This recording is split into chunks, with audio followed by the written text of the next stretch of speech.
If you walk into a modern car dealership today, you are walking into a financial slaughterhouse.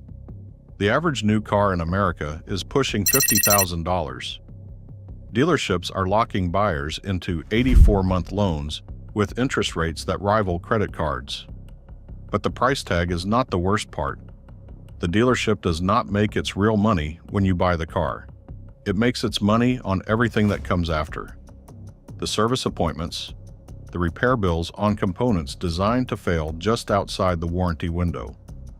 The financial products are packed into your loan. A modern car buyer is not a customer. They are a revenue stream. But a quiet rebellion is building across America. Smart buyers and mechanics are completely opting out of this system. They are using a strategy called the pre-digital loophole, and dealerships absolutely hate it. Today, we are going to show you exactly why and exactly how it works. Number 1, the touchscreen trap. Look at the dashboard of any vehicle built after 2018. The physical gauges are gone. The tactile air conditioning knobs are gone. The heavy plastic radio dials are gone. In their place is a single massive glowing touchscreen glued to the center console. Automakers will tell you this is a luxury upgrade. That is not true.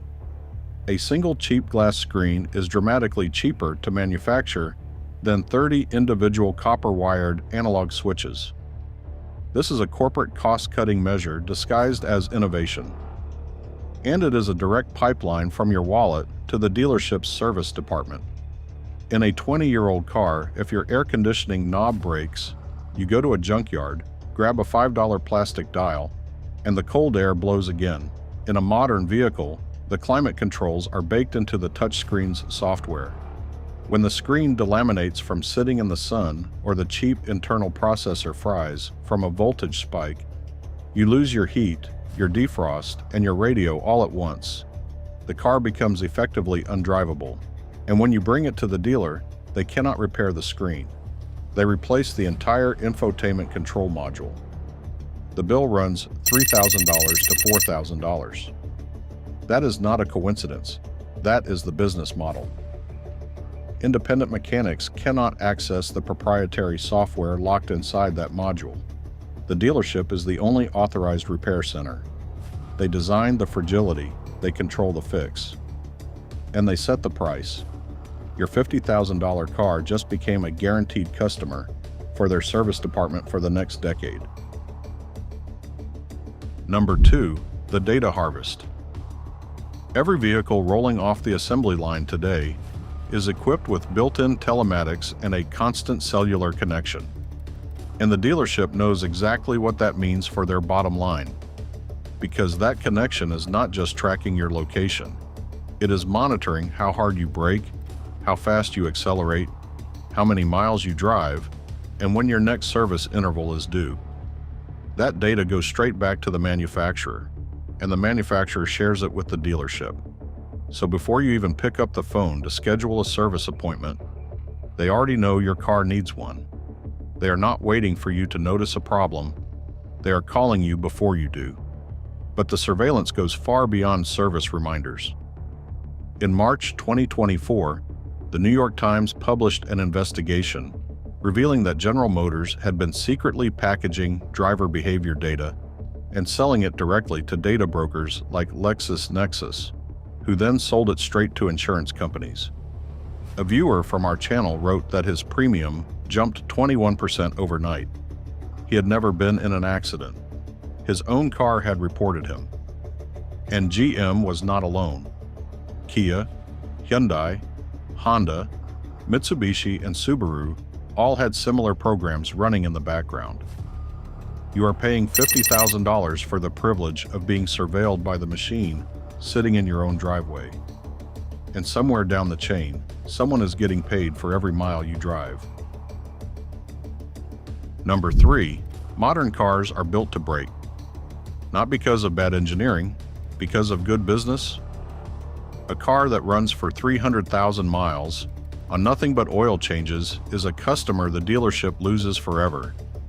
A car that needs a major repair every few years is a customer who keeps coming back. So that is exactly what they build. Engines pushed beyond their limits to hit fuel economy numbers on paper.